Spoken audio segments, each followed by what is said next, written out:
모자가 참 죽이 잘 맞네. 하나는 결혼으로 속이고 하나는 살림꾼으로 부려먹고. 이제 빚 갚아야지. 결혼 3년 차. 나는 이 집에서 빨래하고 밥 짓고 시부모님 수발을 들며 죽은 듯이 살았다. 시어머니는 내 친정이 가난하다며 멸시했고 시누이는 내가 촌스럽다며 비웃었으며 남편은 내가 남부끄럽다며 타박했다. 오늘 시어머니는 모든 친척들이 보는 앞에서 내 뺨을 후려쳤다. 그리고는 내 짐가방을 현관 밖으로 집어 던지며 소리쳤다. 여긴 내 아들 집이야. 당장 내 눈앞에서 꺼져. 나의 남편은 어땠을까? 그는 고개를 푹 숙인 채 단 한마디도 하지 않았다. 나는 웃었다. 정말 수고들 많으셨습니다. 3년 동안 저와 함께 이 연극을 찍어주시느라. 나는 아버지에게 전화를 걸었다. 아빠, 청담동 쪽에 주거 침입한 사람들이 몇 명 있는데 심지어 사람을 때리기까지 하네요. 네, 맞아요. 그 조 실장 어머니 되시는 분이요? 번거로 오시겠지만 오셔서 처리 좀 부탁드릴게요. 전화를 끊는 순간 문밖에서 도경그룹 법무팀의 발자국 소리가 들려왔다. 그제야 시어머니의 얼굴에 서려있던 의기양양한 표정이 산산조각 나기 시작했다. 본격적인 이야기에 앞서 구독과 좋아요, 그리고 댓글로 지금 어디서 보고 계시는지 남겨주세요. 기쁜 마음으로 인사드리겠습니다. 자, 그럼 이야기를 시작합니다. 강남구 예식장의 에어컨은 지나칠 정도로 빵빵하게 돌아가고 있었다. 나는 연회장 입구에 서 있었다. 새하얀 웨딩드레스 자락이 카페트 위를 스치며 사그락거리는 소리를 냈다. 내 곁에는 남편 조준혁이 서 있었다. 내 허리에 얹은 그의 손은 겹겹이 쌓인 드레스 자락과 코르셋을 뚫고 그 온기를 선명하게 전해왔다. 그의 손바닥은 축축하게 젖어 있었다. 머리 바로 위에서 쏟아지는 에어컨 바람에 머리카락이 가볍게 떨렸다. 뒷목에서 시작된 좁쌀 같은 소름이 쇄골까지 쭉 퍼져나갔다. 드레스 샵 메이크업 아티스트가 쇄골에 두껍게 발라놓은 펄 파우더가 찬바람을 타고 모공 속으로 스며드는 것 같았다. 마치 개미 떼가 기어다니는 것처럼 간질거렸다. 연회장은 하객들로 가득 찼다. 정확히 몇 테이블인지는 셀 수 없었지만 눈대중으로 봐도 적어도 25테이블은 되어 보였다. 신랑 측 하객들이 오른쪽 구역을 거의 다 차지하고 있었다. 말끔한 정장 차림의 남자들과 우아하게 올림머리를 한 여자들. 그들의 얼굴은 하나같이 강남 특유의 관리 잘 받은 윤기로 반질거렸다. 그들이 낮은 목소리로 대화를 나눌 때마다 뒤섞인 향수 냄새가 진동했다. 마치 밀폐된 방 안에 꿀 단지를 통째로 쏟아부은 듯 숨이 턱 막힐 정도로 달큰하고 느끼한 냄새였다. 반면 왼쪽 구역에는 딱 한 테이블만 차 있었다. 내 시선은 자석에 이끌리듯 그쪽으로 향했다. 아버지는 제일 안쪽 자리에 앉아 계셨다.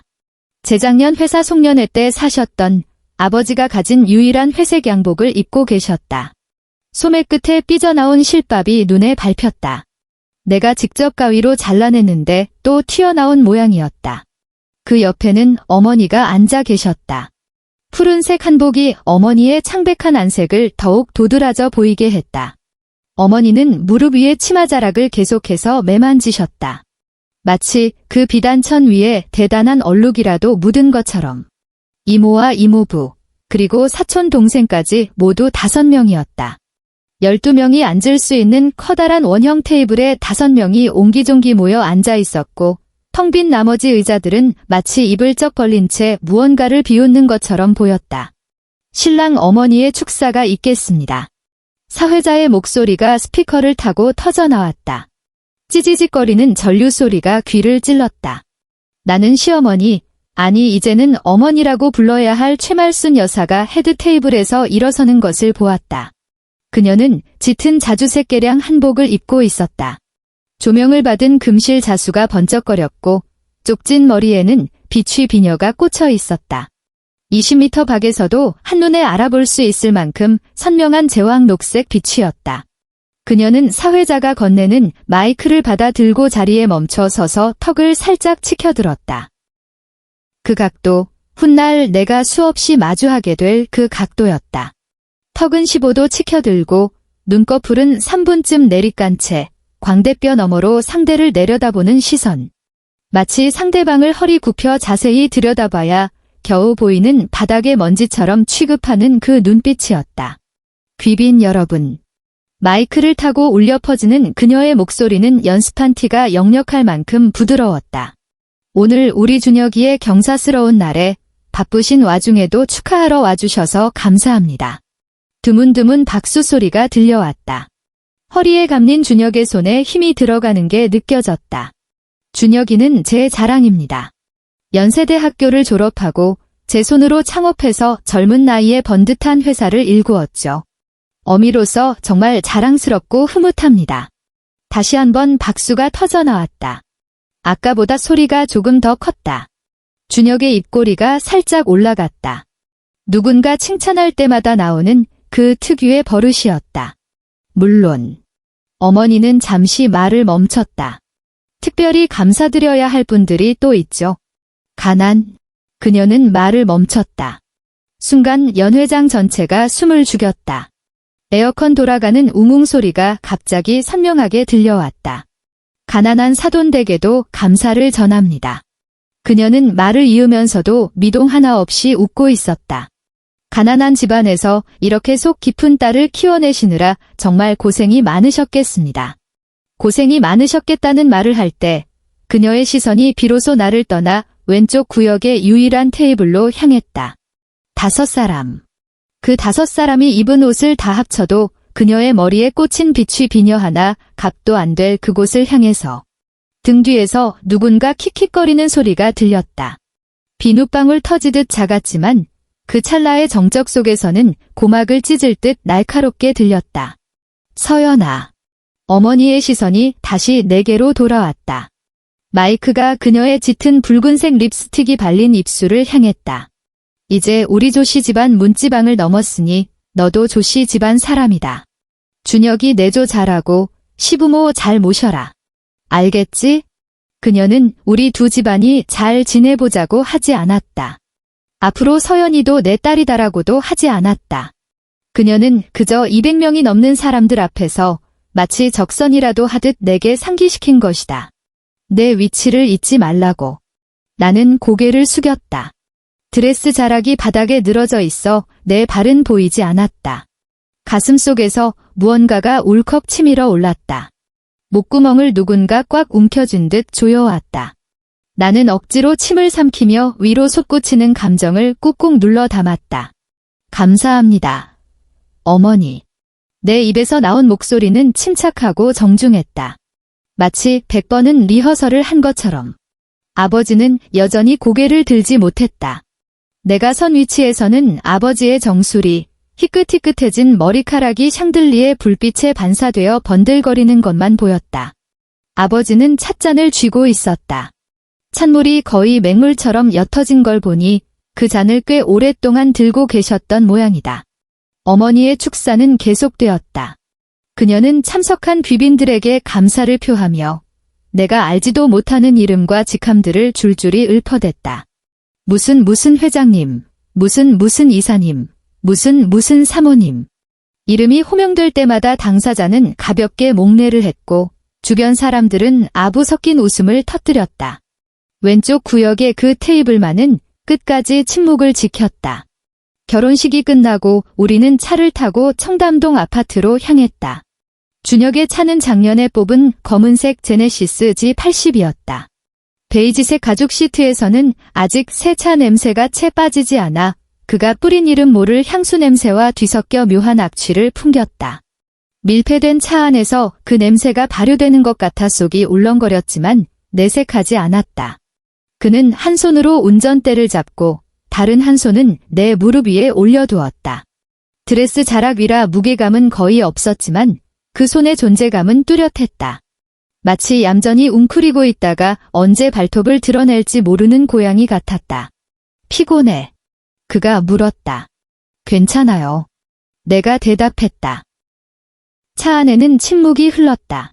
창밖으로 서울의 야경이 빠르게 뒤로 밀려났다. 네온사인의 불빛이 차창에 비쳤다가 내 얼굴 위로 미끄러졌다. 붉은색, 푸른색 불빛이 번갈아 스치며 기괴한 경고등처럼 깜빡였다. 우리 엄마 말이야. 준혁이 불쑥 입을 열었다.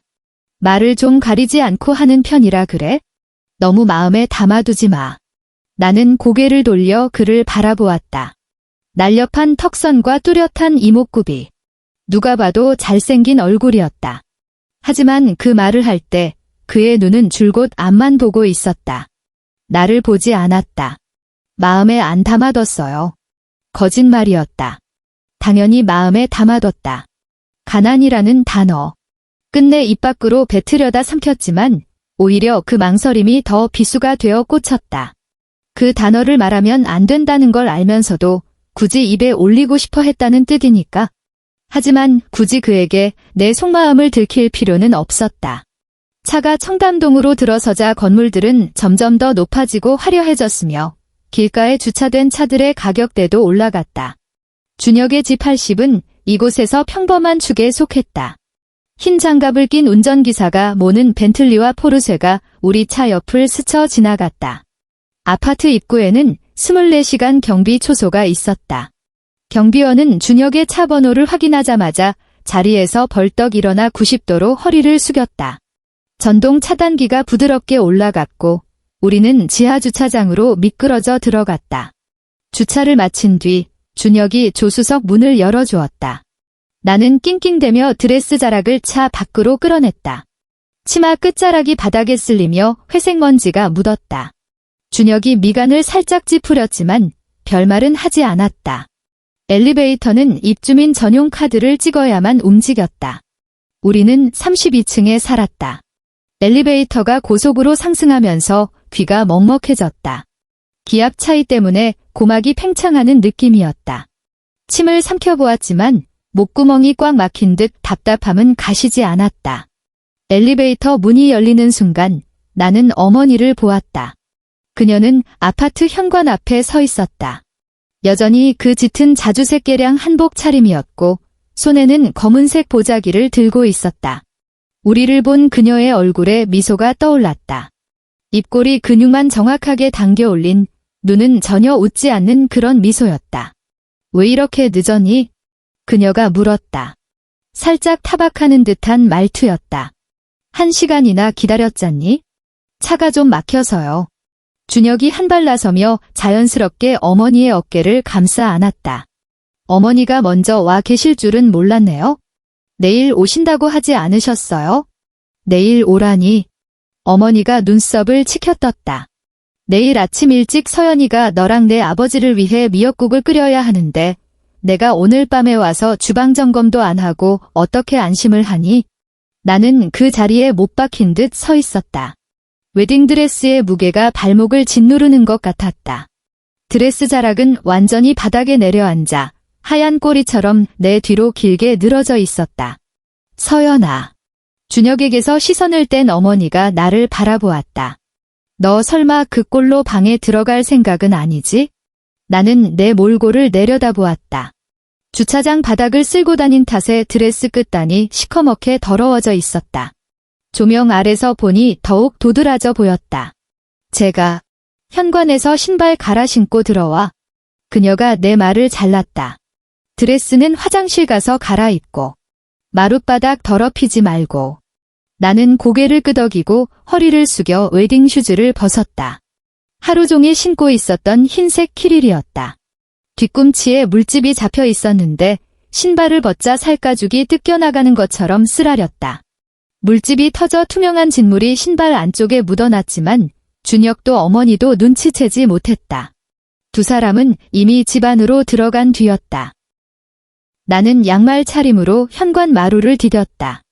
발바닥을 타고 서늘한 냉기가 올라왔다. 집안은 보일러가 돌아가고 있었지만 현관 쪽은 난방 사각지대인지 안쪽보다 기온이 훨씬 낮았다. 나는 허리를 숙여 웨딩 슈즈를 가지런히 정리했다. 인터넷에서 찾아본 예절 상식대로 하얀 코가 현관문을 향하도록 놓았다. 그리고 드레스를 질질 끌며 화장실로 향했다. 한 걸음, 한 걸음이 무거웠다. 드레스가 무거워 바닥에 끌리는 소리가 씩씩 났다. 마치 누군가 내 뒤를 쫓아오는 것 같았다. 뒤를 돌아보지 않았다.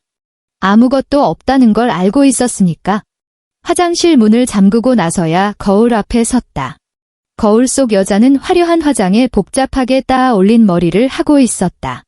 목에는 준혁이 선물한 진주 목걸이가 걸려 있었다. 모두 새 건이었고 드레스샵에서 대여한 것들이라 내일이면 반납해야 했다. 오직 거울 속 충혈된 눈동자만이 내 것이었다.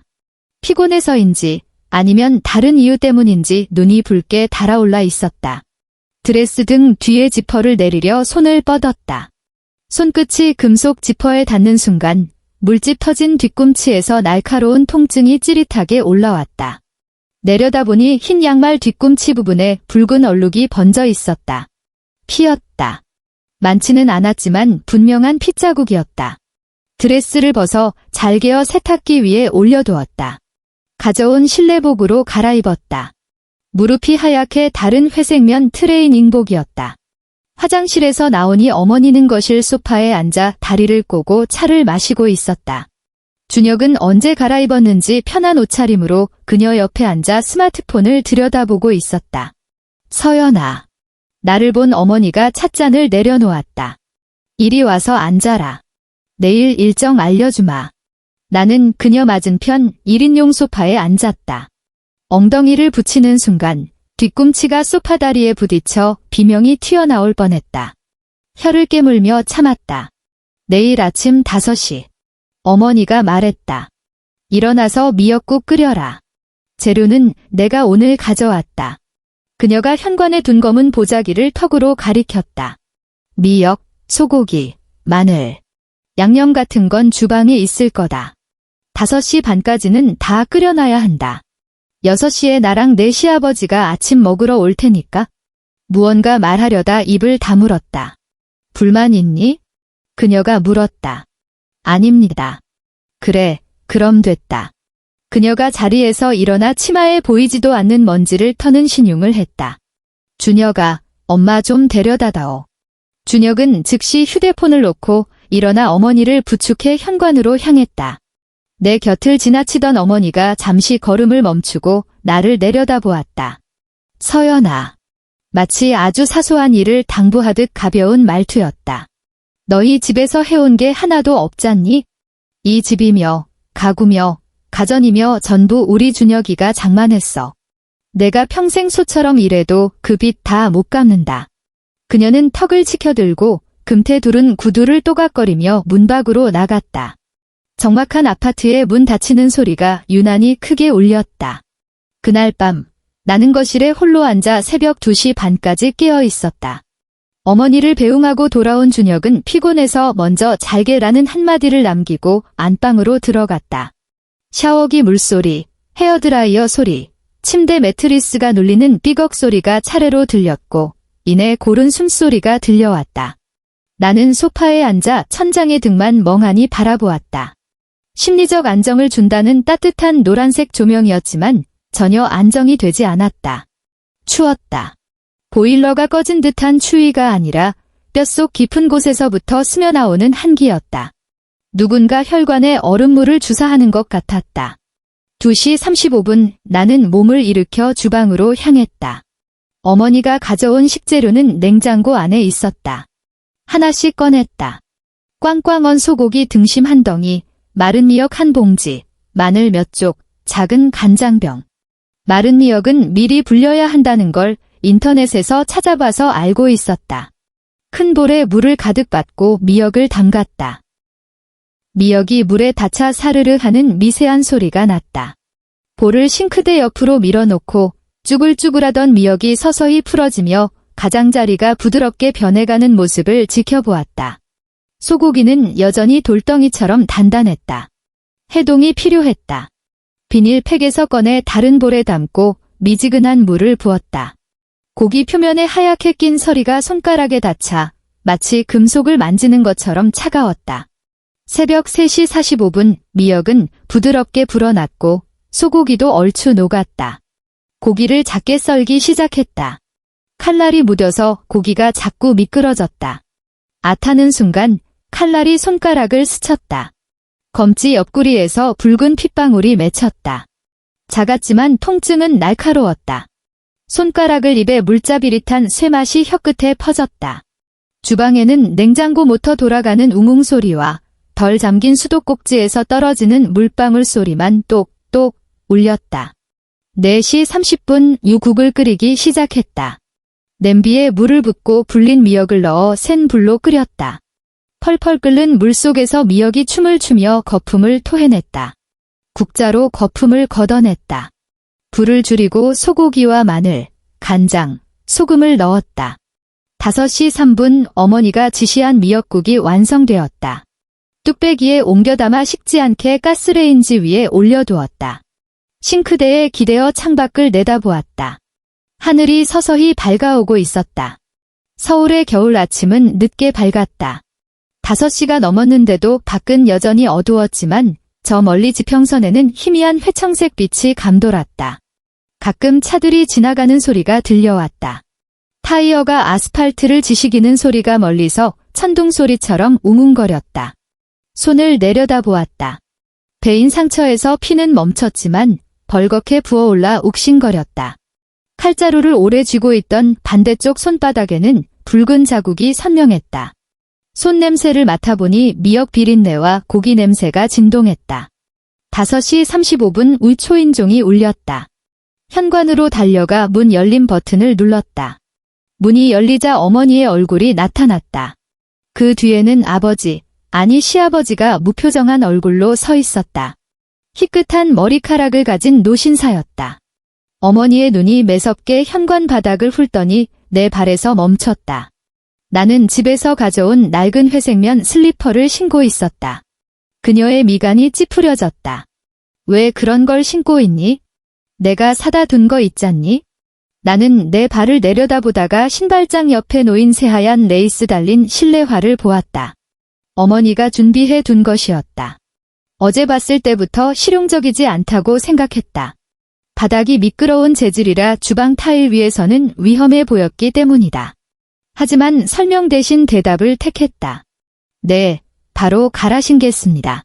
어머니는 코웃음을 치며 본인이 가져온 실내화로 갈아 신고 거실로 들어갔다. 시아버지는 내게 눈길 한 번 주지 않고 그녀 뒤를 따랐다. 미역국은 다 됐니? 어머니가 걸어가며 물었다. 네, 다 됐습니다. 지금 상 차릴게요. 주방으로 들어가 뚝배기 뚜껑을 열고 국자로 휘휘 저었다. 아직 뜨끈했다. 국물 위로 얇은 기름막이 떠 있었다. 국그릇 3개를 꺼내 조심스럽게 국을 담았다.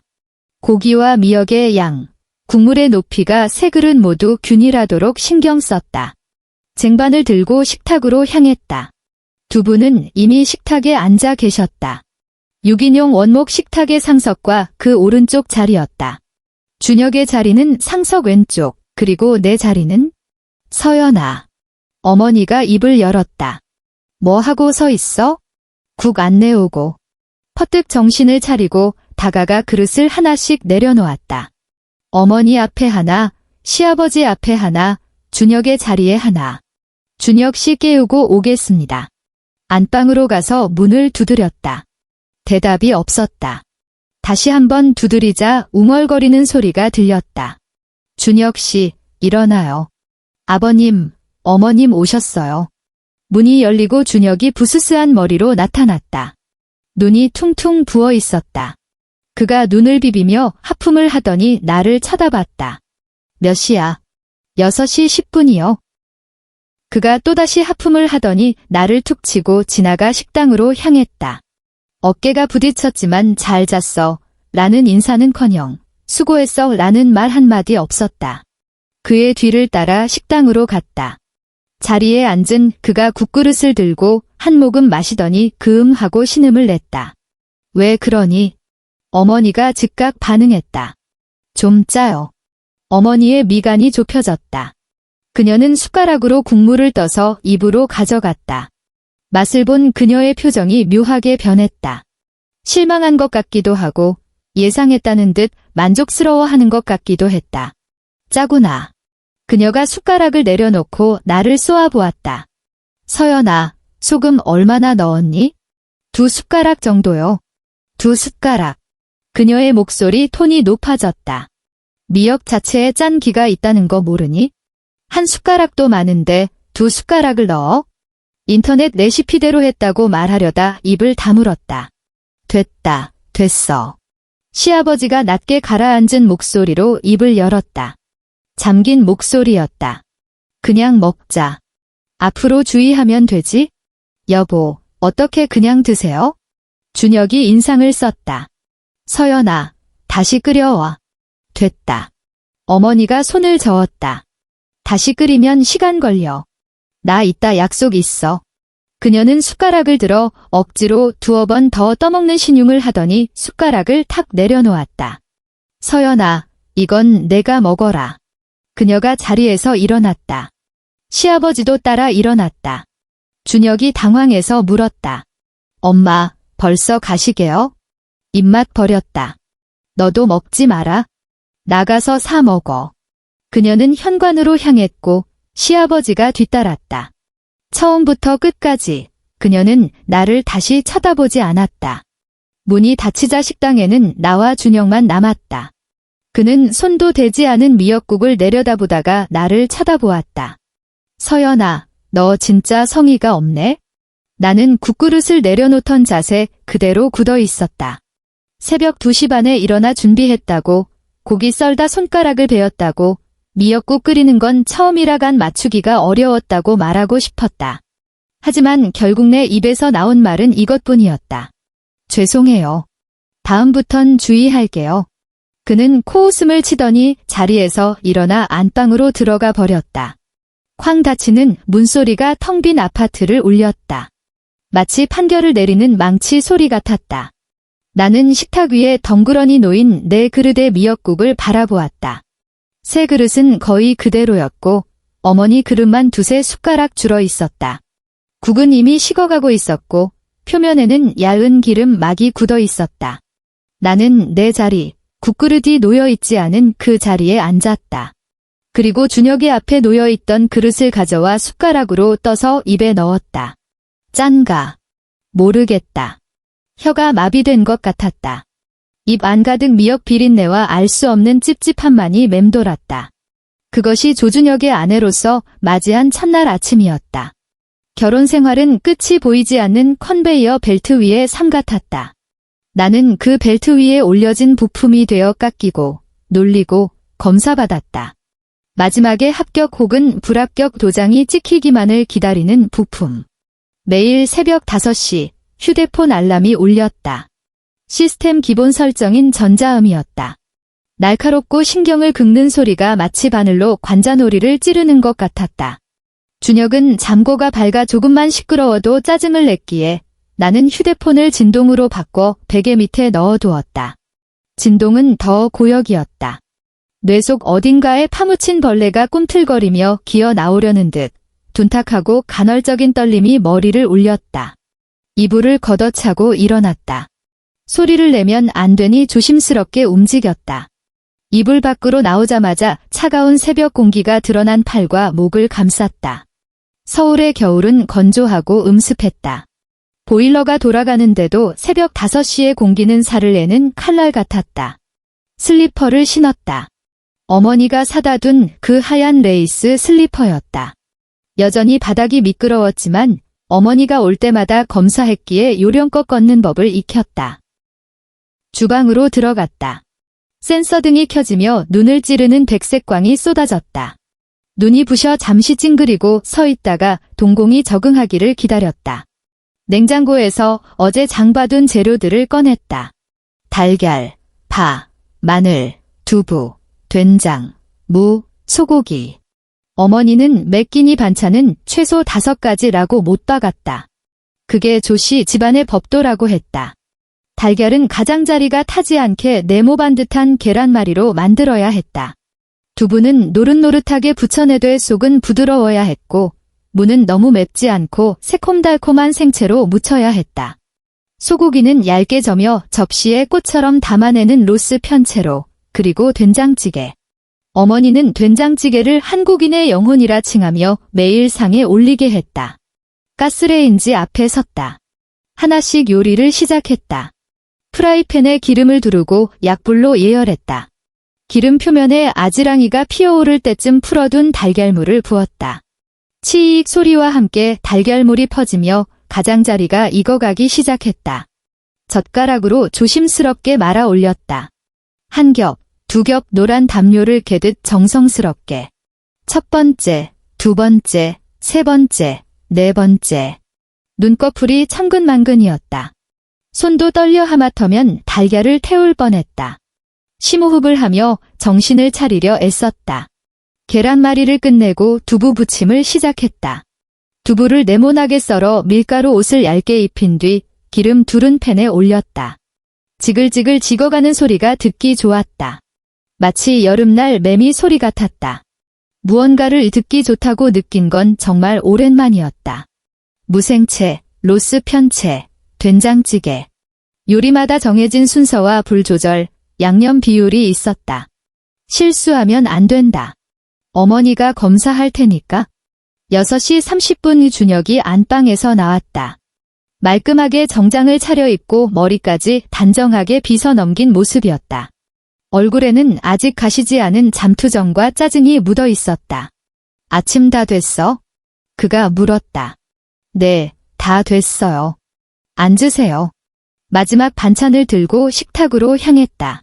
자리에 앉은 그가 식탁을 훑어보더니 미간을 찌푸렸다. 오늘 계란말이 좀 탔네. 계란말이를 내려다보았다. 가장자리가 아주 살짝 갈색으로 변해 있었지만 탄 건 아니었다. 그저 아주 조금. 미안해요. 다음엔 주의할게요. 이 말 정말 수없이 반복했다. 너무 많이 해서 이제는 의미조차 잃어버렸다. 그저 숨 쉬는 것처럼 자연스럽게 튀어나오는 조건 반사가 되어버렸다. 준혁은 더 이상 말없이 밥을 먹기 시작했다. 그는 쩝쩝거리며 소리내어 먹는 버릇이 있었다. 턱관절이 움직일 때마다 오독오독 무언가 으스러지는 소리가 났다. 나는 그 곁에 서서 그가 먹는 모습을 지켜보았다. 나는 같이 먹지 않는다. 못 먹는 게 아니라 시간이 없었다. 그가 식사를 마치면 바로 설거지를 하고 입고 나갈 코트와 넥타이, 구두를 준비해야 했다. 구두는 광이 나게 닫고 넥타이는 흐트러짐 없이 매만지고 양복에 주름이 보이면 스팀 다리미로 펴야 했다. 그리고 현관까지 배웅하며 가방을 건네고 다녀오세요 라고 인사해야 했다. 이 모든 걸 7시 반까지 끝내야 했다. 그는 8시까지 회사에 가야 하니까. 그가 나간 뒤에야 식탁에 앉아 남은 밥과 반찬을 먹었다. 계란말이는 확실히 조금 탔는지 쓴맛이 났다. 두부 부침은 식어서 딱딱해졌다. 무생채는 차게 먹는 음식이라 그런지 간이 딱 맞았다. 창밖을 보며 밥을 밀어 넣었다. 날이 완전히 밝았다. 서울의 겨울해는 늦게 뜨지만 일단 뜨고 나면 그 창백한 햇살이 눈을 찌를 듯 강렬했다. 눈을 가늘게 뜨고 밖을 잠시 바라보다 다시 숟가락을 들었다. 식사 후에는 설거지, 식탁 닦기, 빗질, 걸레질이 이어졌다. 안방 이불을 개고 옷장을 정리하고 준혁이 벗어둔 옷을 세탁기에 넣고 돌렸다. 오전 9시 세탁기가 웅웅거리며 돌아가기 시작했다. 거실 소파에 앉아 드디어 한숨 돌릴 수 있었다. 하지만 마음 편히 쉴 수는 없었다. 9시 반이면 어김없이 어머니 전화가 올 테니까. 오늘의 일정은 뭔지, 점심 메뉴는 뭘로 할 건지, 준혁이가 신는 그 특정 브랜드 양말은 사놨는지 물어볼 게 뻔했다. 전화벨이 울릴 때마다 심장이 쿵쿵 뛰었다. 파블로프의 개가 된 기분이었다. 어머니 전화벨 소리만 들리면 다른 사람들과 구별하려고 일부러 절간 종소리 같은 낮고 묵직한 벨소리로 설정해 두었다. 적개가 움츠러들고 위장이 쪼그라들었다. 서연아. 수화기 너머로 어머니 목소리가 들렸다. 오늘 점심에 준혁이 집에 와서 밥 먹는다더라. 준비해라. 네, 어머니. 삼계탕 해라. 날 추워졌는데 몸보신 좀 시켜야지. 닭은 꼭 그 무슨 브랜드 있잖니. 그거 써라. 그녀가 낯선 브랜드 이름을 댔다. 들어본 적 없는 브랜드였다. 메모지에 받아 적었다. 이따 롯데마트에 가서 찾아봐야겠다. 그리고 그녀가 말을 이었다. 오후에 내가 들를 수도 있으니까 집 청소 좀 제대로 해놔라. 저번에 갔을 때 소파 밑에 먼지 있더라. 너 청소 대충 하는 거 아니니? 이틀 전에 소파 밑까지 싹 닦았고 그새 먼지가 좀 쌓인 것뿐이라고 말하고 싶었다. 하지만 입을 다물었다. 죄송합니다. 어머니. 다시 깨끗이 치워놓겠습니다. 전화를 끊고 멍하니 손바닥을 내려다보았다. 손에 식은 땀이 흥건했다. 끈적거리는 게 마치 풀이라도 바른 것 같았다. 바지에 손을 문질러 닦고 일어나 대걸레를 찾으러 갔다. 소파 밑을 확인해 보니 먼지가 얇게 깔려 있었다. 바닥에 엎드려 대걸레를 깊숙이 밀어 넣었다. 소파가 너무 무거워 옮길 수 없어서 몸을 반쯤 집어넣고 퀴퀴한 먼지 냄새와 묵은 나무 냄새를 맡으며 구석구석 닦아냈다. 소파 밑, 탁자 밑, 식탁 밑, 거실장 밑, 가구 밑바닥을 기어다니며 청소를 끝내고 나니 점심시간이 다 되었다. 무릎이 벌겋게 부어올라 쓰라렸고 오랫동안 꿇어앉아 있느라 다리에 쥐가 났다. 벽을 짚고 일어나 주방으로 가서 삼계탕 준비를 시작했다. 닭을 깨끗이 씻고 뱃속에 찹쌀, 대추, 수삼, 마늘을 채워 넣었다.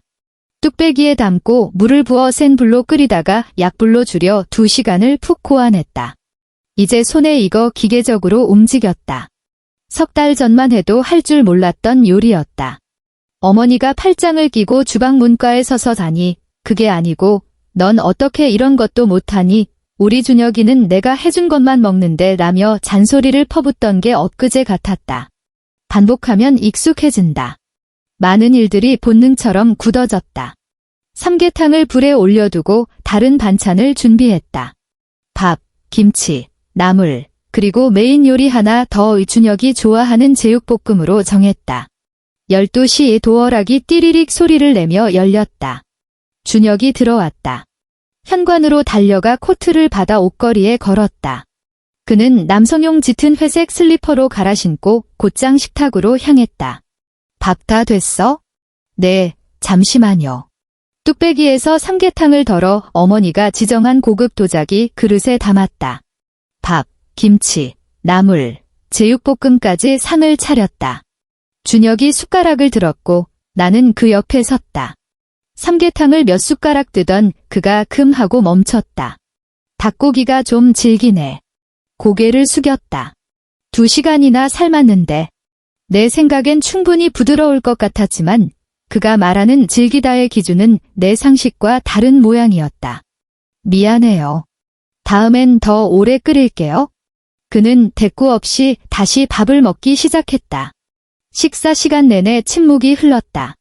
쩝쩝거리는 소리, 젓가락이 그릇에 부딪히는 달그락 소리만 들렸다. 단조로운 타악기 연주 같았다. 나는 그 소리를 들으며 멍하니 서 있었다.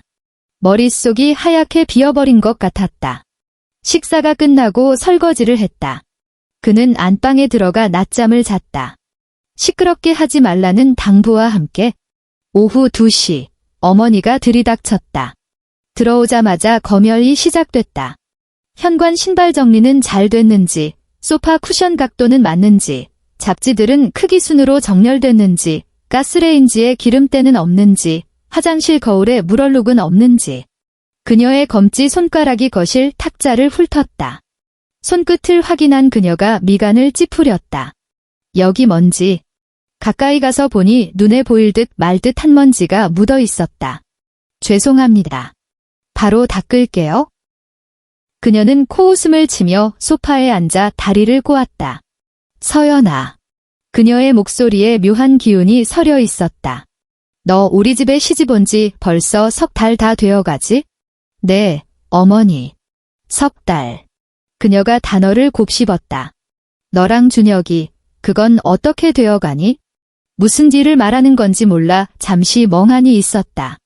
그녀가 답답하다는 듯 멍청한 아이를 보듯 쳐다봤다. 손주 소식 말이다. 언제 안겨줄 거냐고. 앞치마를 쥔 손에 힘이 들어갔다. 저희가. 왜? 설마 아직 안 한 거니? 안 했다니. 그 단어가 돌멩이처럼 날아와 가슴에 박혔다. 얼굴이 화끈거렸다. 수치심인지 아니면 다른 감정인지 알 수 없었다. 저희 하고 있어요. 기어들어가는 목소리로 대답했다. 하는데 왜 소식이 없어? 그녀의 목소리가 날카로워졌다. 너 몸에 문제 있는 거 아니니? 내가 병원 가서 검사 받아보라고 했잖니?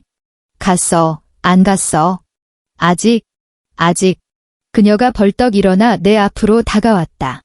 턱을 15도 치켜들고 눈을 3분쯤 내리깐 그 각도로 나를 내려다보았다. 서연아, 너 일부러 그러는 거지? 아니에요. 아니긴 뭐가 아니야? 그녀가 차갑게 비웃었다. 쥐뿔도 없는 집안에서 몸만 와서 내가 며느리로 받아준 것만 해도 감지덕지 해야지. 애 하나 못 낳으면서 뭘 잘했다고 뻗대. 친척들 보기에 내가 창피해서 못 살겠다. 입을 열어 항변하고 싶었다. 임신이 나 혼자 노력한다고 되는 게 아니라고. 준혁 씨는 매일 야근에 시달려 집에 오면 파김치가 되는데 우리가 잠자리를 가질 기회가 얼마나 있겠냐고. 지난달 생리가 사흘 늦어졌을 때 혹시나 싶어 기대했다가 결국 터져버린 생리를 보며 화장실에서 혼자 얼마나 울었는지 아느냐고. 하지만 아무 말도 하지 못했다. 해봤자 소용없다는 걸 아니까? 다음 주에 병원 예약해라. 어머니가 명령했다. 문제 있으면 빨리 치료받아. 우리 조씨 가문대 끊기게 할 작정 아니면? 대가 끊기다. 그 말이 비수처럼 나라와 자궁 깊숙이 꽂혔다. 내 존재 가치가 오직 출산에만 있는 것 같았다. 나는 인간이 아니라 그저 조씨 집안 핏줄을 이어줄 인큐베이터에 불과한 것 같았다. 네, 알겠습니다. 검사 받을게요. 내 대답에 그녀는 그제야 만족스러운 표정을 지었다. 현관으로 걸어가며 던지듯 말했다. 나 간다. 집 좀 더 치워놔라. 내일 은지 온다더라. 은지. 준혁의 여동생. 신우이. 내가 세상에서 제일 마주치기 싫은 사람. 네, 안녕히 가세요. 문이 닫히고 나서도 나는 현관에 우두커니 서 있었다.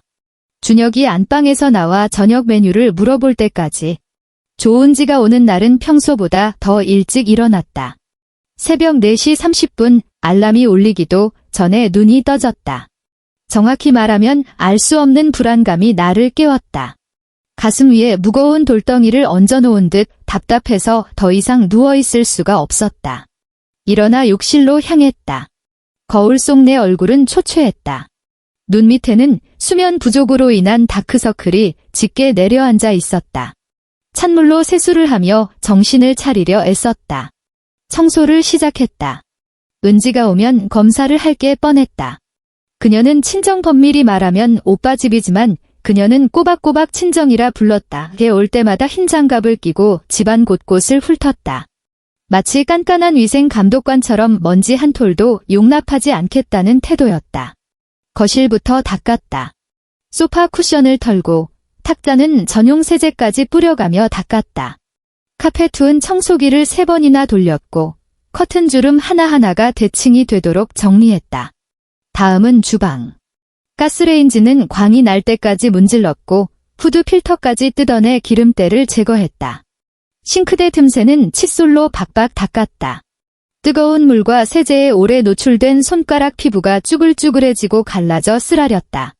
화장실은 특히 신경 썼다. 변기는 3번 닦았고 세면대는 물기 하나 없이 닦아냈다. 거울에 지문 하나 남지 않도록 마른 수건으로 문지르고 또 문질렀다. 팔이 떨어져 나갈 것 같았지만 멈출 수 없었다. 8시 30분, 준혁이 출근했다. 그는 화장실 청소 중인 나를 힐끔 보고는 근지 10시에 오니까 준비 잘해라는 한마디를 남기고 나갔다. 네. 9시 청소가 끝났다. 집안 어디를 둘러봐도 먼지 한 톨 보이지 않을 만큼 완벽했다. 안방으로 가서 옷을 갈아입었다. 너무 편한 옷은 무시한다고 할 테고 너무 차려입으면 가식적이라고 할 테니 적당한 선을 찾아야 했다.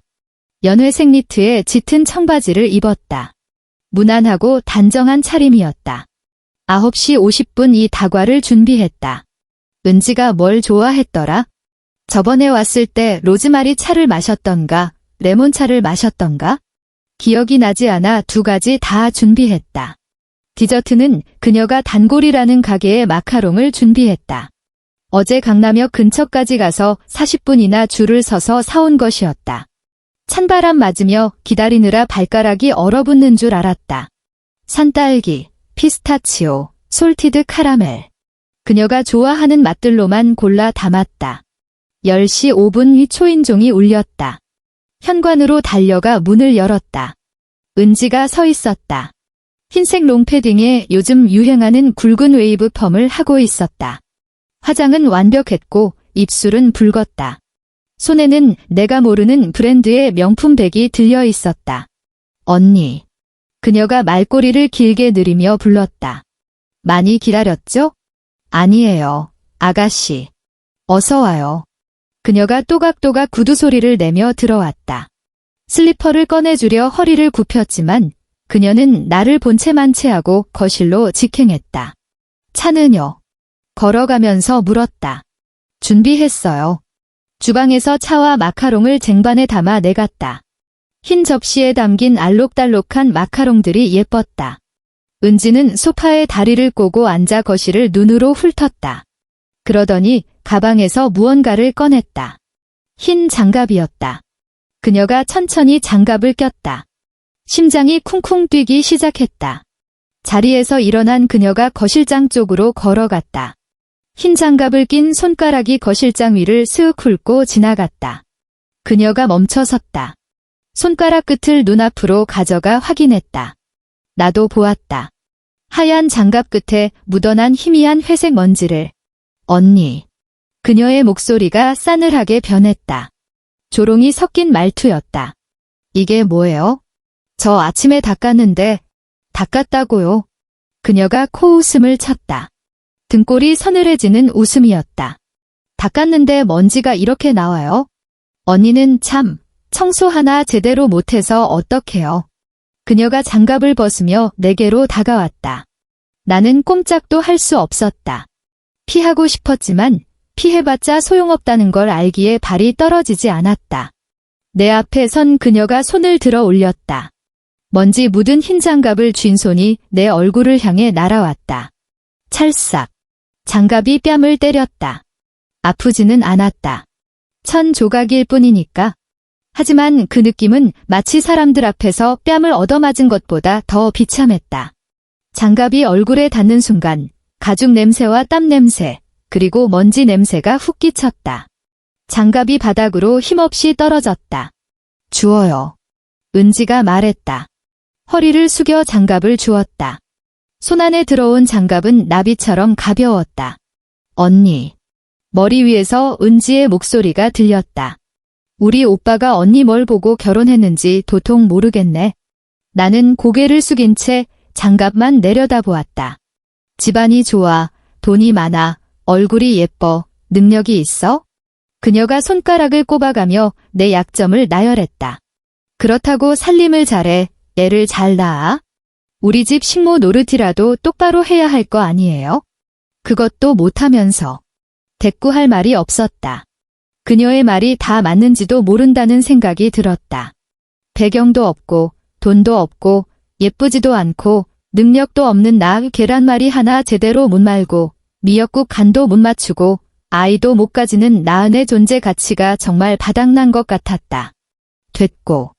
은지가 흥미를 잃은 듯 돌아섰다. 다시 싹 닦아놔요.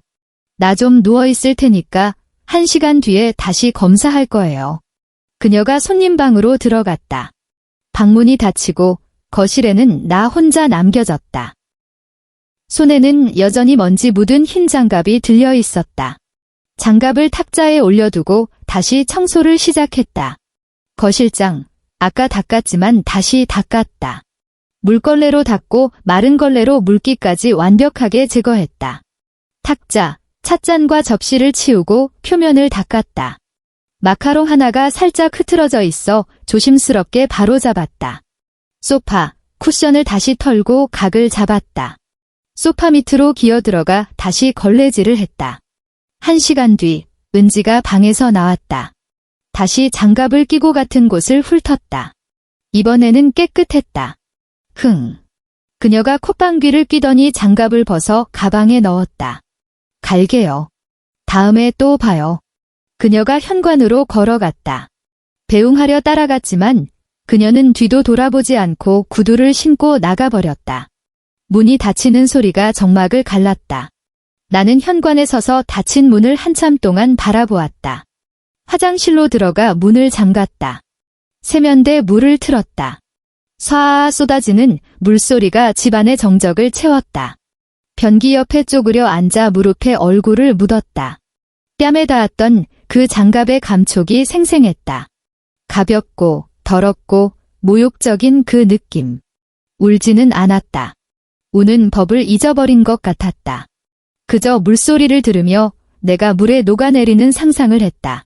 물에 젖은 휴지 조각처럼 흐물흐물 녹아서 하수구로 흘러가 버리는 상상. 얼마나 있었을까? 서연아, 뭐해? 문밖에서 준혁의 목소리가 들려왔다.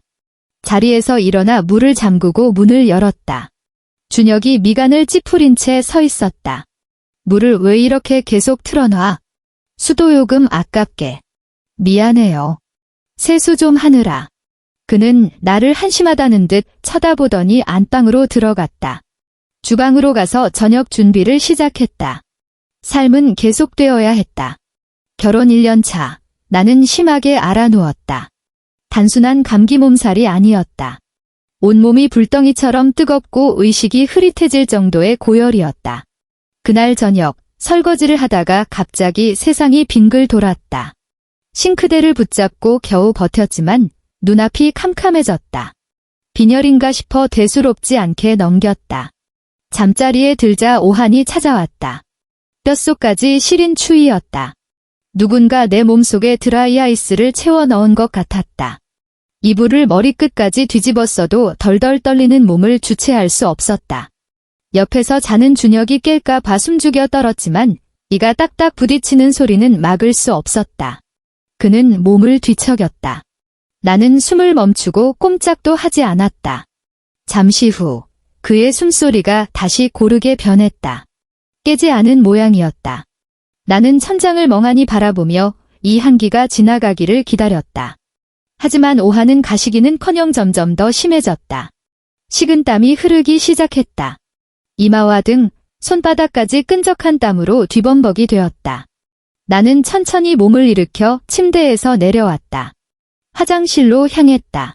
거울 속에 비친 내 얼굴은 낯설었다. 핏기 없이 창백한 피부, 보라색으로 질린 입술, 그리고 눈 밑에 뜬 병적인 붉은 기운까지.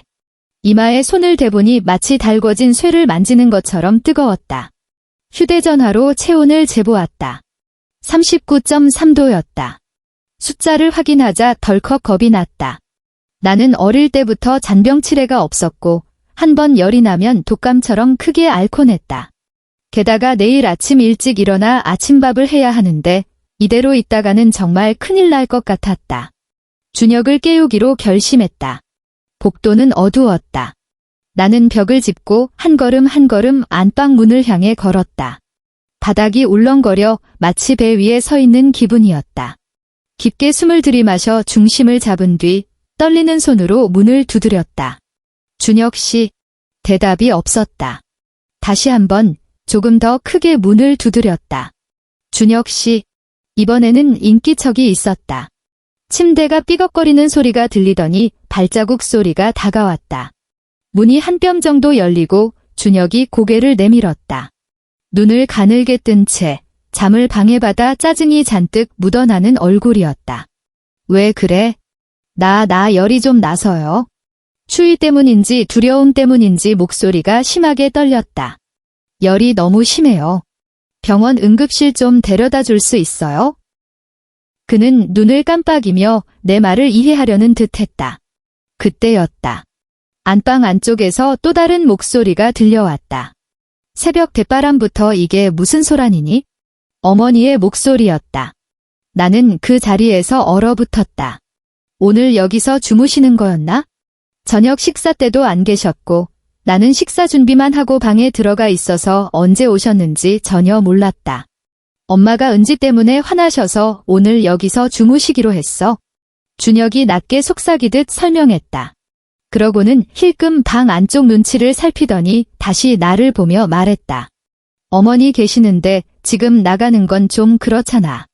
정 아프면 나가서 약이라도 좀 사다 먹어. 하지만 약국 가서 약 사 먹으라니까. 방 안에서 어머니의 목소리가 날아왔다. 아까보다 훨씬 날카로웠다. 내 아들 내일 출근해야 하는데 새벽부터 왜 이렇게 유난이야? 준혁이 나를 쳐다보았다. 그의 눈빛에 스친 것은 미안함이었을까, 체념이었을까, 아니면 내 착각이었을까? 이내 그가 나직하게 말했다. 어머니 말씀대로 해. 그리고 문이 닫혔다. 나는 굳게 닫힌 문을 바라보며 한참을 서 있었다. 센서 등이 꺼져 복도가 암흑에 잠겼다.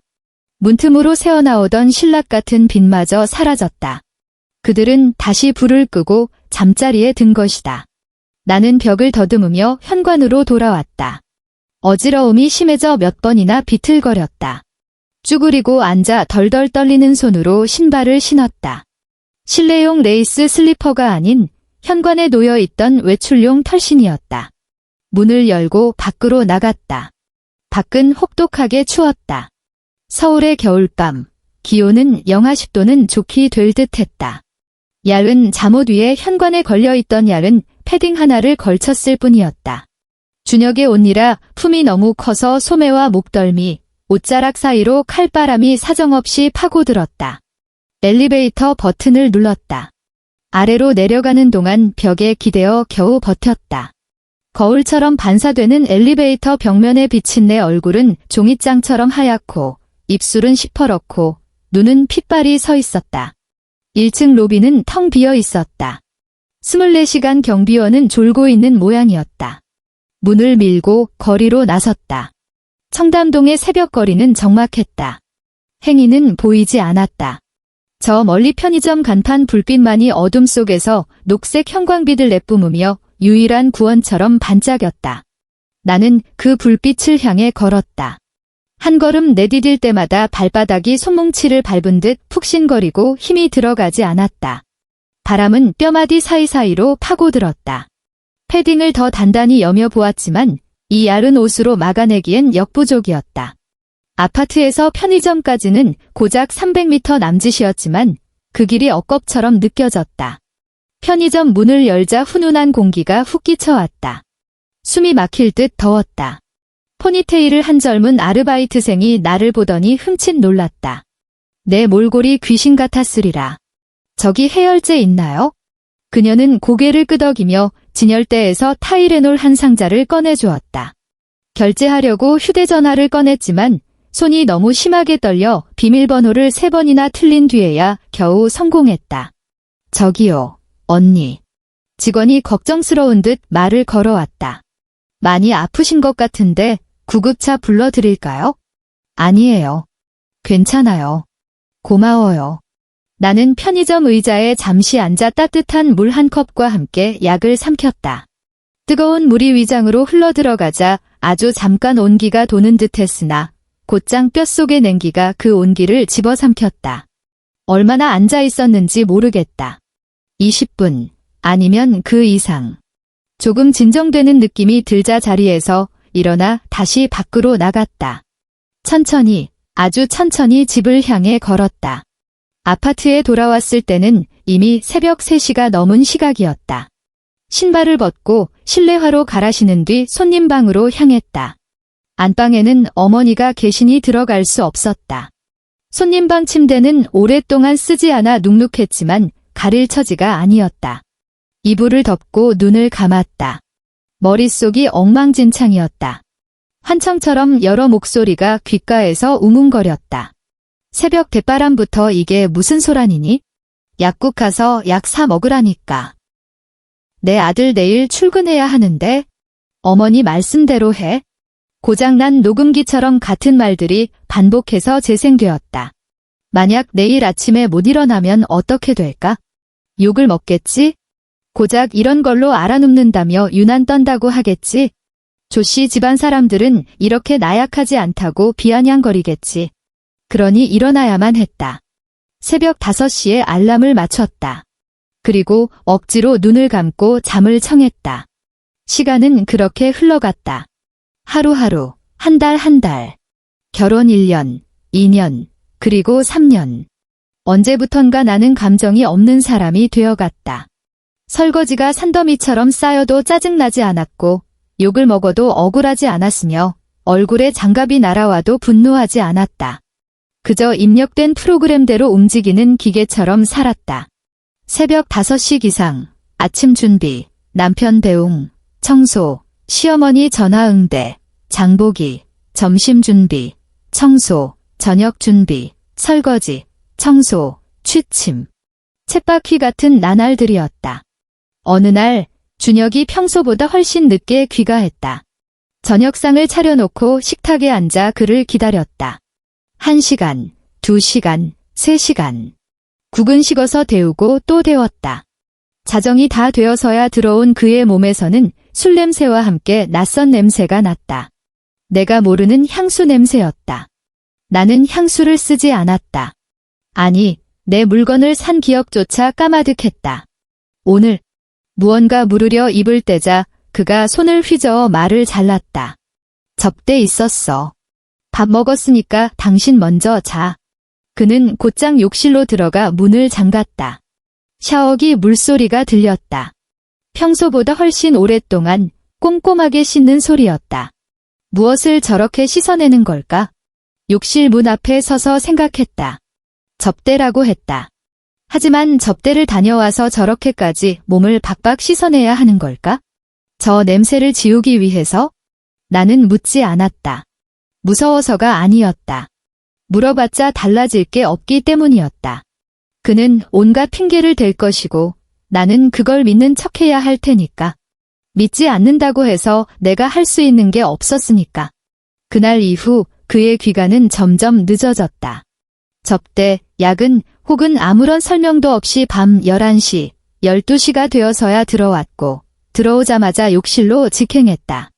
그 낯선 향수 냄새는 이후로도 여러 번 맡을 수 있었다. 어느 날 그의 와이셔츠를 빨다가 기대 묻은 희미한 붉은 자국을 발견했다. 립스틱 자국이었다. 나는 그 자국을 멍하니 내려다보았다. 머릿속이 하얗게 비어버렸다. 그리고 셔츠를 세탁기에 넣었다. 세제를 붓고 시작 버튼을 눌렀다. 세탁기는 둥웅 소리를 내며 돌아갔고 그 붉은 자국은 물살 속에 흔적도 없이 사라졌다. 나는 아무 말도 하지 않았다. 결혼 3년 차의 어느 날 어머니가 가족회의를 소집했다.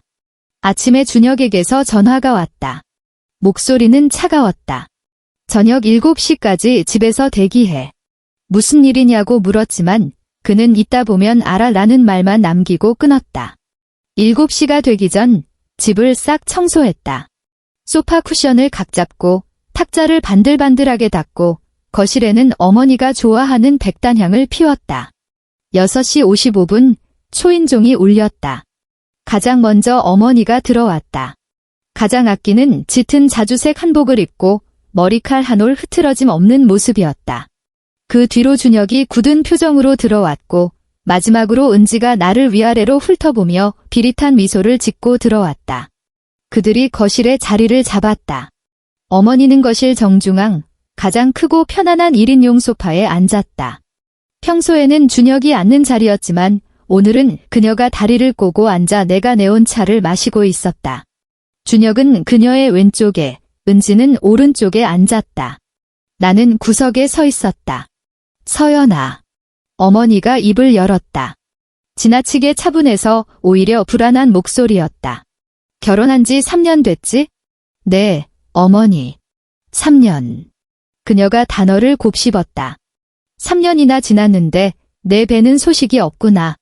나는 입을 달싹였지만 목소리가 나오지 않았다. 내가 병원 데려가서 검사도 시켰잖니? 의사가 너는 문제없다고 했어? 준혁이도 검사 받았고 걔도 문제없단다. 그런데 왜 임신이 안 되는 거니? 나는 고개를 숙여 내 발끝만 바라보았다. 혹시 너희 친정에 무슨 유전병이라도 있는 거 아니니? 그녀의 목소리가 날카로워졌다. 너희 한씨 집안 여자들은 원래 애를 못 낳는 거니? 어머니, 그게 아니라, 아니긴 뭐가 아니야. 그녀가 말을 끊었다. 3년이야. 3년. 조씨 집안 며느리가 3년 동안 아이 하나 못 낳다니 내가 친척들 볼 낯이 없다. 낯이 없어. 옆에서 은지가 크 하고 비웃는 소리가 들렸다. 작았지만 적막한 거실에서는 천둥 소리처럼 크게 들렸다. 게다가 어머니가 잠시 말을 멈추더니 칼날 같은 눈빛으로 나를 쏘아보았다. 내가 보기에 넌 더 이상 이 집에 있을 필요가 없을 것 같다. 나는 고개를 들어 그녀를 바라보았다. 준혁이랑 이혼해라. 도장 찍어. 찬물을 뒤집어 쓴 듯 머리부터 발끝까지 싸늘해졌다. 이혼. 3년의 결혼 생활이 이렇게 끝나는 건가? 준혁을 쳐다보았다. 그는 소파에 앉아 고개를 숙인 채 자신의 손만 만지작거리고 있었다. 아무 말도 어떤 시선도 주지 않았다. 준혁 씨, 떨리는 목소리로 그를 불렀다. 그는 여전히 고개를 들지 않았다. 부르지 마라. 어머니가 차갑게 말했다. 내 아들은 이미 결정했어. 짐 싸서 내일 당장 나가라. 하지만 뭐. 그녀가 벌떡 일어나 내게 다가왔다. 뻔뻔하게 어디서 말대꾸야? 내가 누굴 믿고 버티는 건데? 쥐뿔도 없는 집안딸. 내가 걷어준 것만 해도 감지덕지 해야지. 애도 못 낳는 주제에 어디서 감히. 그녀의 목소리는 점점 더 높아지고 날카로워져 고막을 찢을 것 같았다. 준혁 씨. 나는 다시 한번 그를 불렀다. 준혁 씨, 말 좀 해봐요. 그가 드디어 고개를 들었다. 하지만 그의 눈동자는 쉴 새 없이 흔들리며 내 시선을 피했다. 입술이 달싹거리더니 기어코 한마디를 뱉어냈다. 어머니 하자는 대로 해? 그 말, 3년 전 그 밤과 똑같은 그 말. 어머니 하자는 대로 해? 3년 동안 그가 할 줄 아는 말은 그것뿐이었다. 어머니가 안방 쪽으로 고개를 돌리며 준혁과 은지에게 소리쳤다. 가서 얘 짐 다 꺼내와. 준혁이 자리에서 일어나 고개를 숙인 채 안방으로 들어갔다. 옷장 문 여는 소리, 옷걸이 부딪히는 소리, 옷가지들을 마구잡이로 꺼내 여행 가방에 처박는 소리가 들려왔다. 은지는 움직이지 않았다. 대신 휴대전화를 꺼내 나를 향해 들어 올렸다. 잠깐만. 그녀가 중얼거렸다. 이건 찍어놔야지. 아주 볼만하네. 나는 그 자리에 못 박힌 듯 서서 모든 광경을 지켜보았다. 준혁이 안방에서 나왔다. 양손에 여행 가방 2개를 끌고 있었다. 내가 결혼할 때 가져왔던 갈색 여행 가방이었다. 바퀴 하나가 고장 나 굴러갈 때마다 덜커덕 소리를 내는 그 가방. 그는 가방을 현관까지 끌어다 놓고는 다시 방으로 들어가 남은 짐을 챙겼다. 어머니가 현관으로 걸어가더니 여행 가방 손잡이를 잡고 거칠게 밀어버렸다. 열려있던 현관문 밖으로 가방이 굴러나갔다. 복도 벽에 부딪혀 튕겨나가더니 요란한 소리를 내며 쓰러졌다. 제대로 잠기지 않았던 가방이 열리며 옷가지들이 복도 바닥에 쏟아졌다. 내가 가장 아끼는 흰색 니트가 복도 카페트 위에 나뒹굴었다. 준혁이 처음 사줬던 분홍색 구두도 보였다. 사실은 어머니가 새며느리 들어오는데 선물 하나는 해야지라고 시켜서 사준 것이었다. 3년 동안 딱 한 번 신고 상자에 넣어두었던 그 구두. 나는 현관을 나서 허리를 굽히고 바닥에 떨어진 옷들을 줍기 시작했다. 그 순간 누군가 내 머리채를 휘어잡았다. 어마어마한 악력이 머리를 뒤로 젖혔다. 두피가 뜯겨나갈 듯한 고통에 비명을 지르며 강제로 고개를 들었다. 눈앞에 어머니의 얼굴이 있었다. 일그러진 생전 처음 보는 증오가 서린 얼굴이었다. 어디서 뻔뻔하게 짐을 챙겨? 말이 끝나기가 무섭게 손바닥이 내 뺨을 강타했다. 짝! 귀에서 윙 소리가 났다. 뺨이 불에 대인 듯 화끈거렸다. 입안에서 비릿한 쇠맛이 났다. 혀로 훑어보니 입술이 터져 피가 배어 나오고 있었다. 시야가 흐릿했지만 고개를 들어 현관에 서 있는 준혁을 보았다. 그는 그곳에 서서 고개를 숙인 채 자신의 구두 코만 내려다보고 있었다. 그의 손은 힘없이 늘어져 있었다. 말리려는 신용조차 말 한마디조차 없었다. 그는 그저 감정 없는 석상처럼 서 있을 뿐이었다. 어머니가 내 머리채를 놓고는 더러운 것을 만졌다는 듯 옷에 손을 쓱쓱 문질렀다. 꺼져. 그녀가 뱉어냈다. 내일 이 시간까지 싹 다 비워. 그녀는 뒤돌아 집 안으로 들어갔고 문이 쾅 소리를 내며 닫혔다. 복도에는 나 혼자 남겨졌다. 널브러진 옷가지들 사이에 무릎 꿇은 채로. 나는 손등으로 입가에 흐른 피를 닦아내고 천천히 일어섰다. 울지 않았다. 우는 법을 잊은 지 오래였다. 나는 그저 닫힌 문을 바라보았다. 뺨의 통증이 왼쪽 얼굴 전체로, 머리로, 그리고 가슴으로 천천히 퍼져나가는 것을 느꼈다. 육체적인 고통이 아니었다. 더 깊고 설명할 수 없는 무언가가 무너져 내리는 느낌이었다. 얼마나 서 있었을까? 복도의 센서등이 꺼졌다가 다시 켜지기를 반복했다. 주머니에서 휴대전화를 꺼냈다. 3년 동안 아버지에게 전화를 건 적은 거의 없었다. 명절에 안부 문자 한 통 보내는 게 전부였다. 친정엄마가 작년에 입원했을 때도 돈만 보내드리고 찾아뵙지 못했다. 내가 가면 집안일은 누가 하니? 라는 준혁의 말 때문에. 너희 집사람들은 뭐 그리 대단하다고 유난이니? 라는 시어머니의 말 때문에. 출가 외에는 친정에 패 끼치면 안 된다는 내 어리석은 생각 때문에. 하지만 이제는 화면을 문질러 3년 동안 저장만 해두고 누르지 않았던 번호를 찾았다. 통화 버튼을 눌렀다. 신호음이 1번, 2번, 3번 울렸다. 여보세요? 아버지의 목소리였다. 낮고 잠긴 목소리. 밤 11시가 넘었으니 이미 주무시고 계셨을 것이다. 아빠. 내 목소리는 생각보다 훨씬 차분했다. 서연이니. 아버지의 목소리가 단번에 맑아졌다. 이 시간에 웬일이니? 무슨 일 있어? 아빠, 청담동 쪽에 주거 침입한 사람들이 몇 명 있는데 심지어 사람을 때리기까지 하네요. 나는 또박또박 말했다. 네, 맞아요. 제가 말씀드렸던 그 사람들요. 아빠가 오셔서 처리 좀 해주실 수 있으세요? 수화기 너머로 짧은 침묵이 흘렀다. 이내 들려온 아버지의 목소리는 평소와 달랐다. 낮고 위엄있고 한겨울 칼바람처럼 서늘했다. 10분이면 된다. 전화가 끊겼다. 나는 휴대전화를 주머니에 넣고 허리를 굽혀 옷을 하나하나 줍기 시작했다. 어머니가 시켜서가 아니었다. 내 옷이니까. 내 옷에 먼지가 묻는 게 싫어서였다. 정확히 10분 후 굉음이 들려왔다.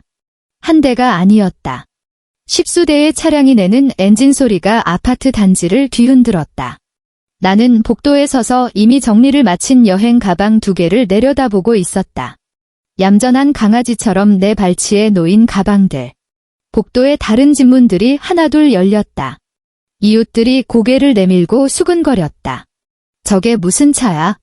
마이바흐 같은데 저렇게 많이? 어느 집 귀하신 분이 오셨나? 잠깐, 저 마크 도겸 그룹 아니야? 도겸 그룹. 그 이름이 던져지자 수군거림은 경악으로 그리고 이내 침묵으로 바뀌었다. 도겸 그룹. 대한민국 최대 재벌 중 하나. 전자, 화학, 건설, 금융까지 손대지 않는 곳이 없는 거대 기업. 회장은 은둔의 경영자로 알려져 언론 노출을 극도로 꺼리지만 재계에서의 영향력은 절대적인 인물. 초인종이 울렸다. 내 앞에 조시집 문이 아니라 엘리베이터 홀 쪽의 공동 현관 호출이었다. 보안 문이 열리는 소리가 났다. 곧이어 발자국 소리가 들려왔다. 수십 명의 구두 굽소리가 절도 있게 울렸다. 마치 잘 훈련된 군대 같았다. 조씨 집 현관문이 벌컥 열렸다. 어머니가 잔뜩 찌푸린 얼굴로 서 있었다. 밖에 소란을 들은 모양이었다. 누구야? 밤늦게 시끄럽게.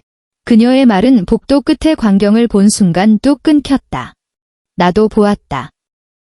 엘리베이터에서 검은 정장을 입은 건장한 남자들이 쏟아져 나왔다. 그들은 양옆으로 도열해 길을 만들었다. 다시 엘리베이터 문이 열리고 짙은 회색 캐시미어 코트를 입은 남자가 걸어 나왔다. 희끗한 머리칼을 단정하게 빗어넘긴 노신사.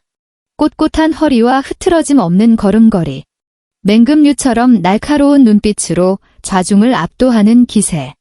그의 뒤로 남녀 수행원들이 서류 가방과 노트북을 들고 따랐다. 그가 걸어오자 고개를 내밀었던 이웃들이 황급히 문을 닫고 숨어버렸다. 그가 내 앞에 멈춰 섰다. 그는 나를 먼저 보지 않고 내 얼굴을 보았다. 아직 뺨에 선명하게 남아있을 손자국과 입가에 말라붙은 핏자국을. 그의 눈빛이 순식간에 10배는 더 서늘하게 변했다. 그가 고개를 돌려 문 앞에 선 어머니를 보았다. 어머니의 얼굴은 이미 흑빛이 되어 있었다. 입술은 파르르 떨렸고 문틀을 잡은 손마디가 하얗게 질려 있었다. 누구세요? 무슨 일로?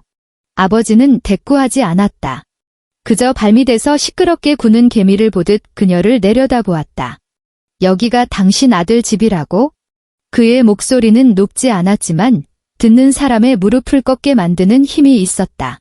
어머니는 멍해 보였다. 그걸 어떻게... 아버지가 뒤에 서 있던 수행원에게서 서류 봉투를 건네받았다. 그리고 손을 들어 어머니의 얼굴을 향해 내던졌다.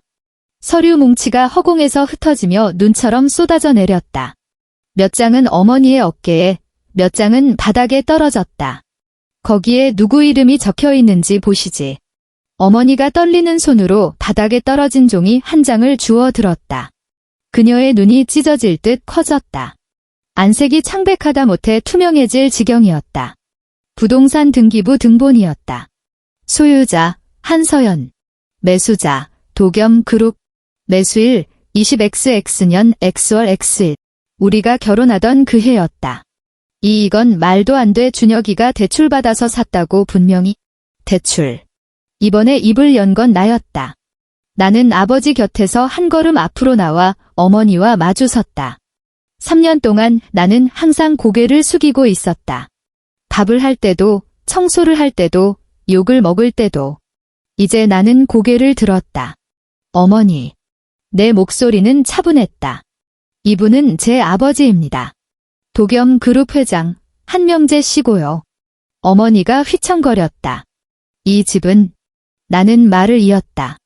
결혼할 때 아버지께서 제 혼수로 사주신 겁니다. 명의는 처음부터 제 단독 명의였고요. 등기권리증은 내내 제가 가지고 있었습니다. 나는 고개를 살짝 기울이며 점점 초록빛으로 변해가는 그녀의 얼굴을 감상했다. 당신 아드님은 타일 한 장 값도 보탠 적 없다는 뜻이죠.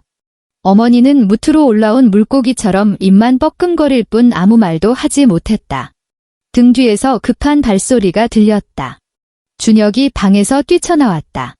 복도의 광경, 검은 양복의 경호원들, 그리고 중앙에 선 아버지를 보자마자 그 자리에서 얼어붙었다.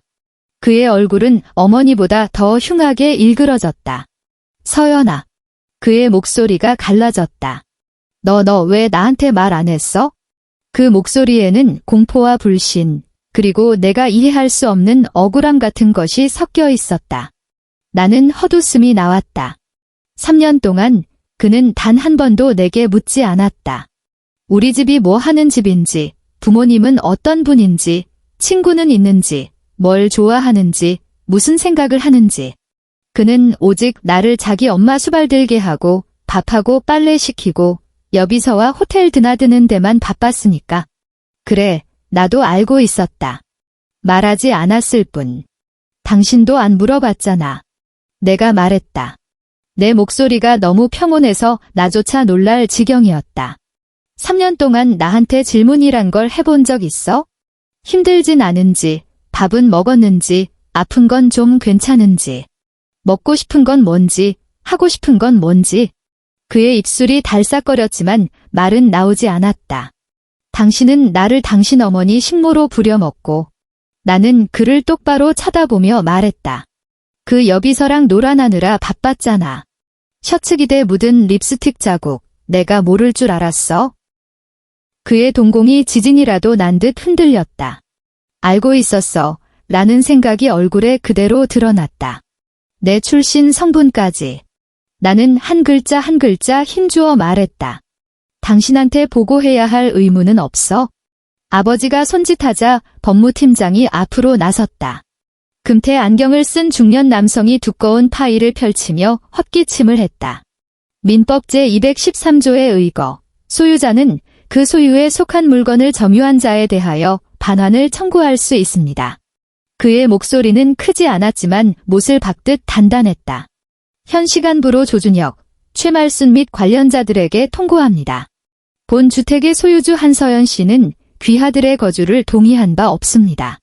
24시간 내로 퇴거하십시오.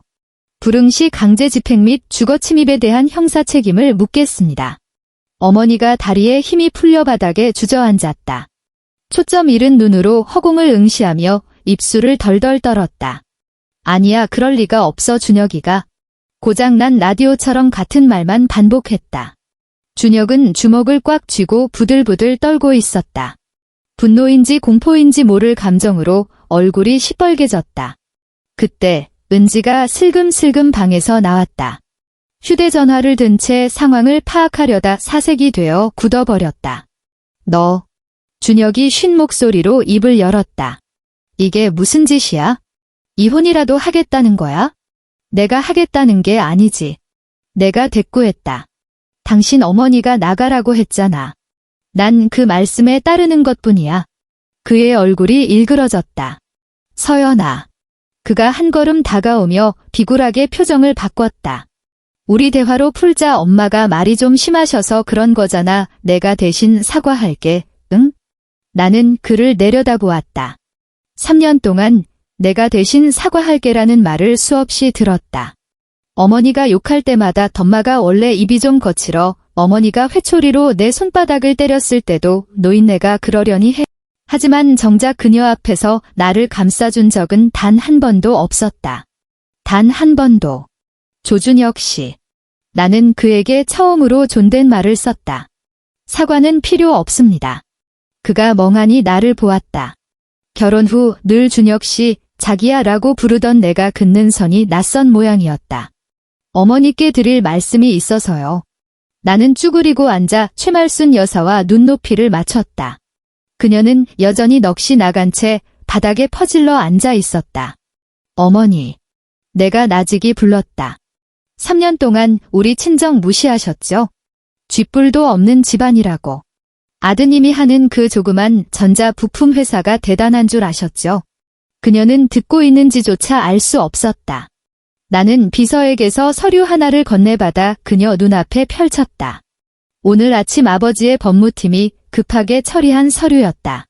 오늘 오전부로 아드님 회사 지분 인수 계약이 체결됐습니다. 이제 그 회사는 도겸 그룹 소유입니다.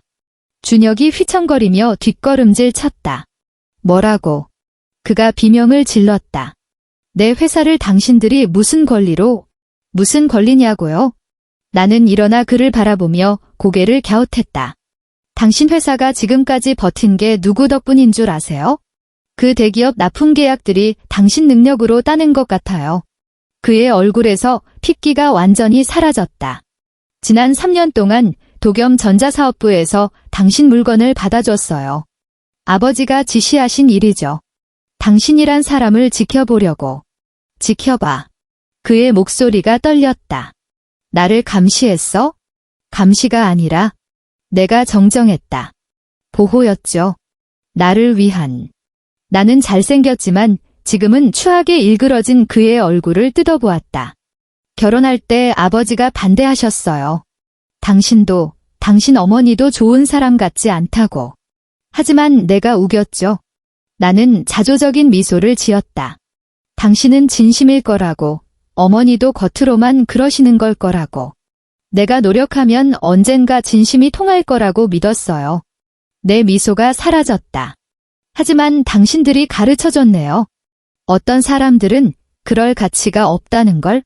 변호사가 다른 서류를 준혁 앞에 내밀었다. 이혼 합의서였다. 도장 찍으시죠.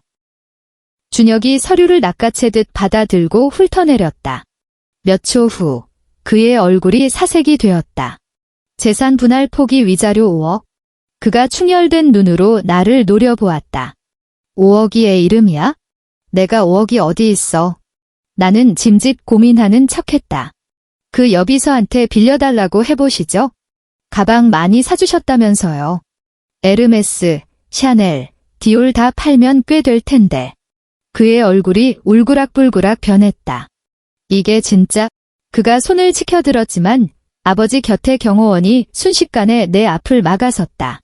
준혁의 손이 허공에서 멈췄다. 찍으세요. 내가 차갑게 말했다. 어차피 선택권 없잖아요. 그는 나를 노려보았다. 증오와 분노, 그리고 배신감이 뒤섞인 눈빛이었다. 마치 이 결혼에서 속은 건 내가 아니라 자기라는 듯이. 하지만 결국 그는 고개를 떨구었다. 변호사가 내민 펜을 받아 떨리는 손으로 서명했다. 펜을 바닥에 내동댕이 치고는 안방으로 들어가 문을 쾅 닫아버렸다. 안에서 무언가 깨지는 소리가 들렸지만 신경 쓰지 않았다. 나는 문가에 웅크리고 있는 은지에게로 몸을 돌렸다. 내 시선이 닿자 그녀가 흠칫 몸을 떨었다. 아가씨. 내가 천천히 다가가자 그녀가 뒷걸음질 쳤다. 3년 전 내 무릎 꿇리고 구두 닦게 시킨 거 기억나세요? 그녀가 미친 듯이 고개를 저었다. 아니에요. 페라가모 검은색 구두였죠. 흙 묻었다고 손으로 닦으라고 했잖아요. 내가 닦을 때 구두 코로 내 턱을 툭툭 치면서 깨끗이 좀 해라고 했고. 그녀의 얼굴이 백지장처럼 하얘졌다. 언니 저 일부러 그런 거 아니에요. 우린 가족이잖아요. 가족. 나는 피식 웃었다. 언제 나를 가족 취급한 적은 있고?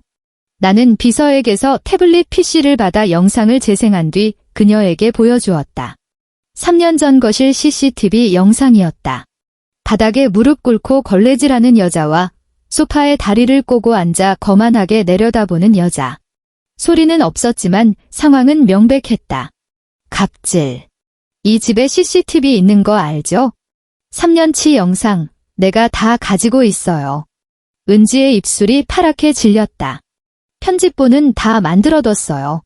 네이버 실시간 검색어, 청와대 국민청원, 9시 뉴스 어디가 좋을까요? 아가씨 얼굴, 전국에 팔리게 해드려요? 그녀가 쇳소리를 내며 애원했다. 하지 마세요. 제발 잘못했어요. 그건 아가씨 하는 거 봐서요. 나는 바닥에 주저앉은 최말순을 다시 한번 쳐다보았다. 그녀는 넋이 나가 일어날 생각도 못하고 있었다. 빛이 비녀가 삐딱하게 돌아가 우스꽝스러웠다. 24시간입니다. 내가 선언했다. 내일 이 시간까지 이 집에 당신들 물건 하나라도 남아있으면 다 쓰레기 처리합니다. 나는 아버지에게 돌아섰다. 아빠, 가요. 아버지는 말없이 나를 바라보았다.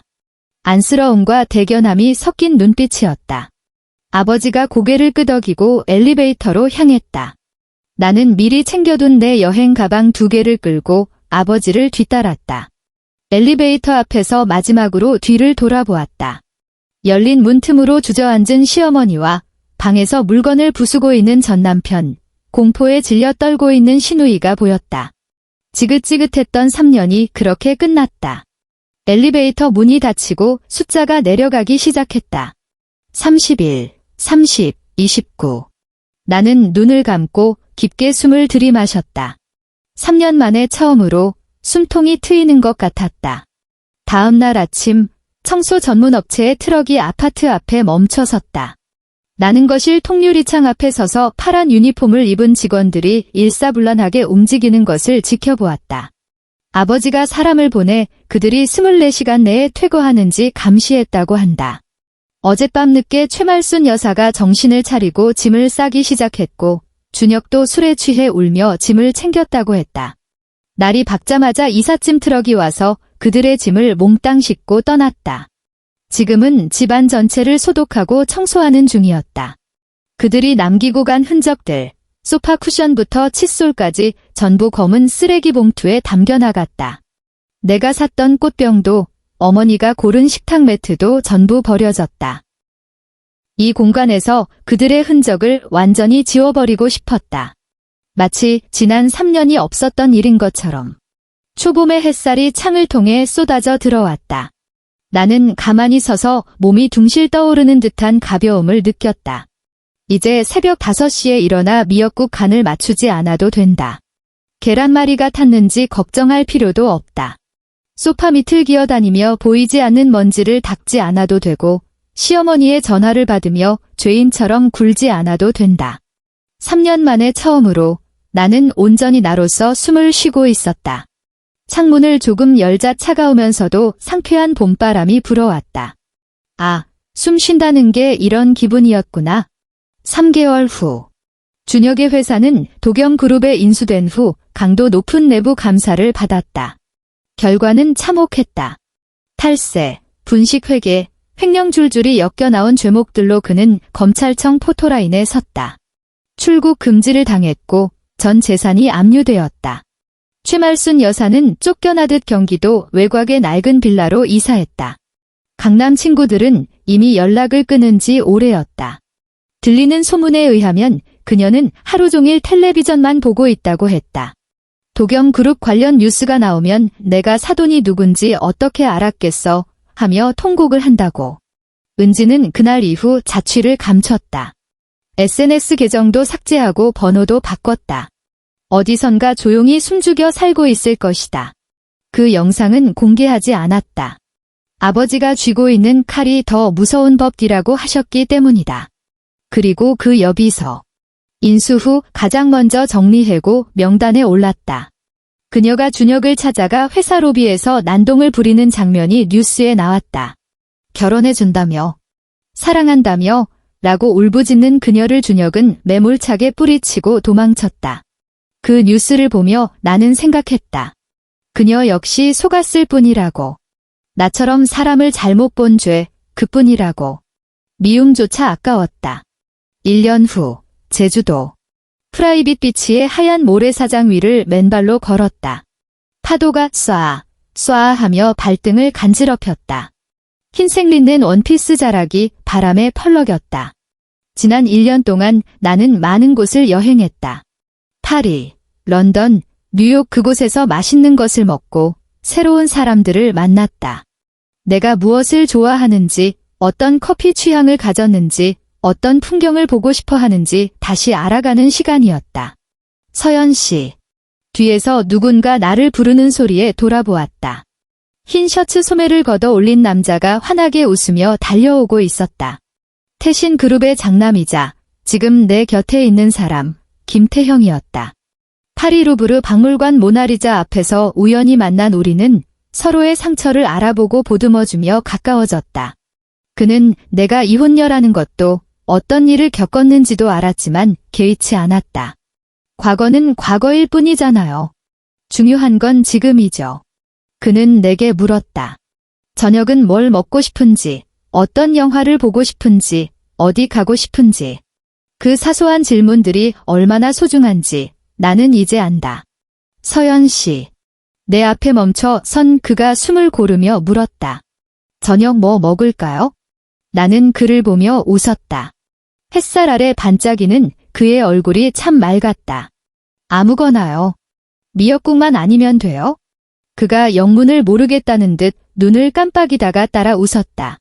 그는 내 손을 잡았다. 우리는 붉게 물드는 석양을 향해 나란히 걸었다. 악몽은 끝났다. 새로운 내일이 파도처럼 밀려오고 있었다.